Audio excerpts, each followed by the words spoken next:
Hello, everyone. Hi, Happy New Year. So, on today's segment on Let's Talk About It Now, the Fitness Fairy, of course, America's not here with me. I'm home in New Jersey. I wanted to dedicate this coming year, 2020, to my beautiful brother, who's no longer with us. That's us when we were managing. Well, I was working at West Hall. He was one of the managers there. His name was Alphonso Bonner. He was my little baby. When our mother had children, she was always working, so she gave us, which a lot of parents had to do back in the day, gave us the responsibility of raising one of our siblings, to take care of them, make sure they were okay and got fed, and while she was out working. So Alfonso was my baby. So again, this is Al. He was such a beautiful person and a beautiful spirit. He was very athletic. He was very bright, but our mother passed away very young, when he was very young, and she was very young, and I don't think most people know his story, and I want for people who have family members, and they don't know what happened. They're just here and then they're gone, and then there's a lot of rumor and speculation. Again, this is Let's Talk About It Now, our channel that deals with family trauma, childhood trauma, and actually getting some answers and getting solutions and dealing with reality of truth and speaking truth. And I'm pretty sure Alfonso would want me to speak his truth. So my beautiful brother, my little baby, started to feel not so great even when he was a young boy. And when you're young, you can mask it with athletics, and he got into martial arts. He was an amazing singer, amazing dancer. He worked with my brother, my spiritual brother, Freddie Icy, of Freddie Icy Dance Group in Slovakia when we moved out there. Was just full of life and energy, but I always noticed a sadness in him that I couldn't figure out what this sadness was, an emptiness that he couldn't explain to people. And I would send him clothes for high school, and he really appreciated, because he got best dressed, and he loved to dress. He loved clothes, and he loved deep conversations about life and living, and how to live, and how God would want us to live. So we were together in the late 90s. We actually ended up going to Slovakia and working together. He ended up staying there. I can't get into those details because it would be too long for this tape. But what I wanted to address is what happened with Al. And I think a lot of people, again, this is Al, a lot of people in the family are speculate, like, what happened to Al? Well, Al started to experience what some of our family members and friends start to experience in college: clinical depression. My family suffers with clinical depression. And no one really talks about it because they don't know what it is. Black people don't know what clinical depression is.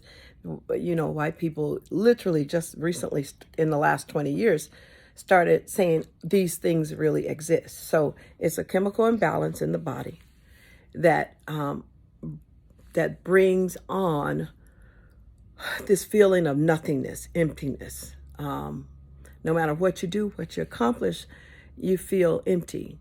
So Alfonso had verbalized this to me for many years, especially when he went off to college.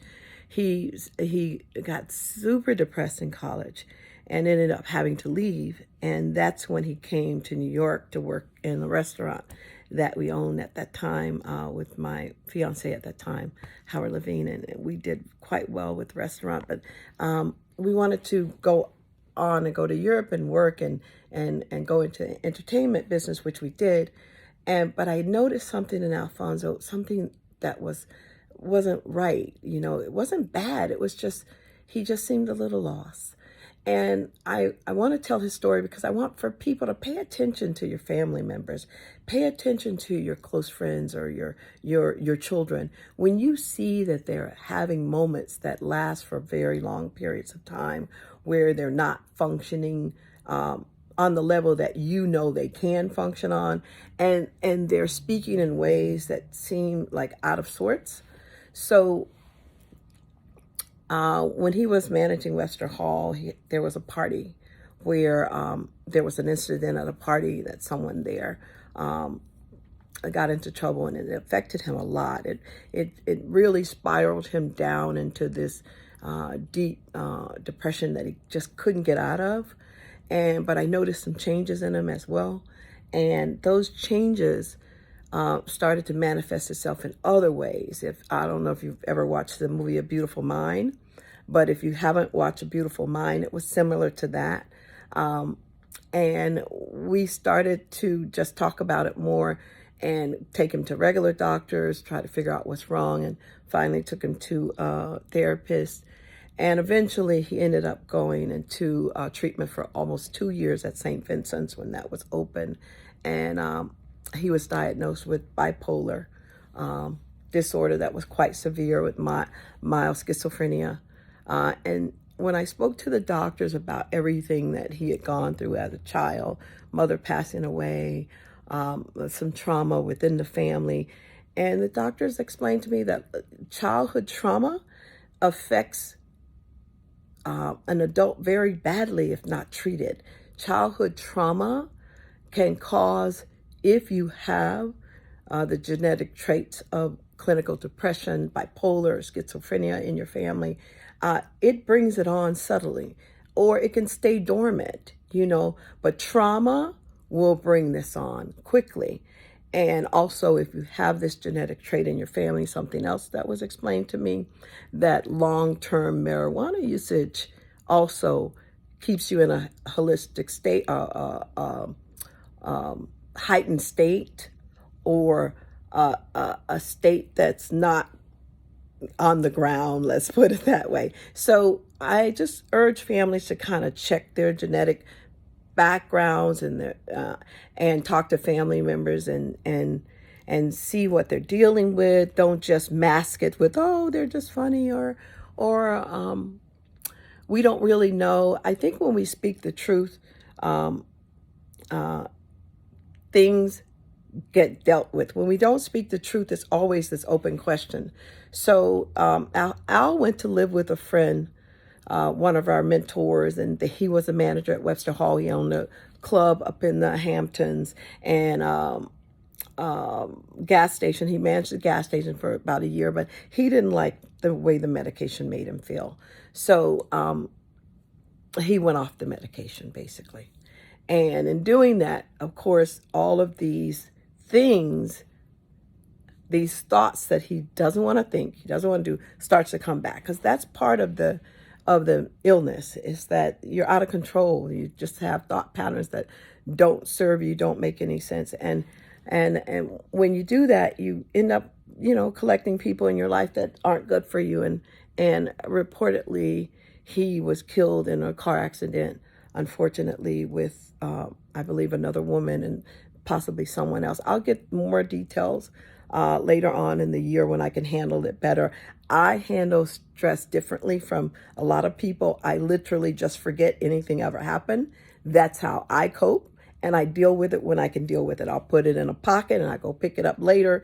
And I know that seems kind of weird, but again, that's what this channel is about, all the weirdness that is us. But this year coming up, 2022, it's going to be a spectacular year. I want to dedicate this year to my children and to progress in our business and in our lives, and to my brother Alphonso, who was one of the biggest loves of my life. And I miss him every day. And I don't speak of him often because it's very sad for me. So I don't handle sadness well. I just smile a lot and just kind of like, okay, so that's the way I handle sad. I just smile. Or stress, I just laugh. And that's the way I deal with it. But I just wanted people to know how brilliant he was, how much he was loved and how much I miss him every day. And if you dealing with a family member that has issues similar to this, like you can't figure out what's going on with them, or they're acting strange, or maybe they're drinking too much, or doing drugs. This is one of the symptoms of a mental disorder, that they're trying to get some control and they can't, so they're self-medicating. And this is one of the things that happens quite often, and people just let go because they can't deal with it. But again, this channel is designed to help family and friends kind of cope with things that they just can't cope with alone, you know. Hopefully, as I grow the channel, I will attach some links to some self-help gurus. I have one girlfriend that you can actually do sessions on the phone with her. I'll include her phone number, her information in the description below, or her website, so you can reach out to her directly. So again, if you have a family member that's feeling overwhelming sense of emptiness and nothingness, it could be clinical depression. It's best to get a professional diagnosis. I'm not a therapist. I am just a life coach, trying my best to identify problems in families early on so you can seek treatment and get help early on, so people will stay around forever until they're 100 years old. That's what we want to see. Our family living to 100. And mental illness gone untreated and other things gone untreated will shorten your life, you know, shorten the lifespan through accidents or just from not taking care of. So again, Happy New Year. This year I dedicate to my beautiful brother, Alphonso, who I love so much. Think about him every day, and I'm sure he's watching over me, and I am thinking and watching over him. God bless you. Stay well. May this coming year bring you peace, joy, happiness, and lots of money. Kisses. Bye-bye.